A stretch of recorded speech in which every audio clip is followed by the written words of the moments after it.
Ticket to finale രണ്ടാമത്തെ ടാസ്കും അങ്ങനെ കഴിഞ്ഞിരിക്കുകയാണ്. ഒന്നാമതായിരിക്കുന്നത് അഭിഷേക് ശ്രീകുമാർ തന്നെയാണ്. 2 ടാസ്കിലും അങ്ങനെ അഭിഷേക് ഫസ്റ്റ് അടിച്ചിരിക്കുകയാണ്. ഇതിൽ സെക്കൻഡ് വന്നിരിക്കുന്നത് അർജുനും, തേർഡ് വന്നിരിക്കുന്നത് സിജോയുമാണ്. ടാസ്ക് അപ്പൊ കയ്യാലപ്പുറത്തെന്ന് പറയുന്ന ടാസ്ക് ആയിരുന്നു.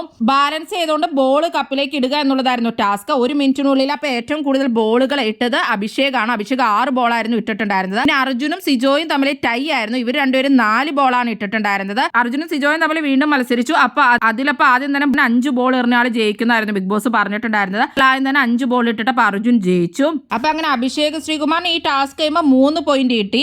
അർജുന് 2 പോയിന്റും കിട്ടി. ജോയ്ക്ക് 1 പോയിന്റും കിട്ടി. ടാസ്ക് കഴിയുമ്പോൾ അപ്പൊ ലീഡിങ്ങിൽ പോയിക്കൊണ്ടിരിക്കുന്നത് അപ്പൊ അഭിഷേക് തന്നെയാണ്. ടോട്ടൽ 2 ടാസ്കിലും കൂടി 6 പോയിന്റ് നേടിയിട്ടുണ്ട്. സെക്കൻഡ് പൊസിഷനിൽ വന്നിരിക്കുന്നത് ഇപ്പൊ അർജുനും അതുപോലെ തന്നെ സായിയുമാണ്. 2 പോയിന്റ് ആണ് 2 ടാസ്കിൽ നിന്നും കിട്ടിയിട്ടുള്ളത്. അപ്പൊ 1 പോയിന്റ് വെച്ച് ഇപ്പൊ ടിക്കറ്റ് ടു ഫിനാലയിൽ നേടിയിരിക്കുന്നത് സിജോയും ഋഷിയും ജാസ്മിനും ആണ്. അവർ 3-ാം പൊസിഷനിലാണുള്ളത്. മറ്റുള്ളവർക്കൊന്നും പോയിന്റുകൾ കിട്ടിയിട്ടില്ല. അഭിഷേക് ഇപ്പൊ 1 ലീഡിലാണ് എല്ലാരേക്കാളും. അതുകൊണ്ട് തന്നെ ടിക്കറ്റ് ടു ഫിനാലെ മിക്കവാറും നേടാൻ സാധ്യതയുള്ള അഭിഷേക് ആണെന്നാണ് തോന്നുന്നത്.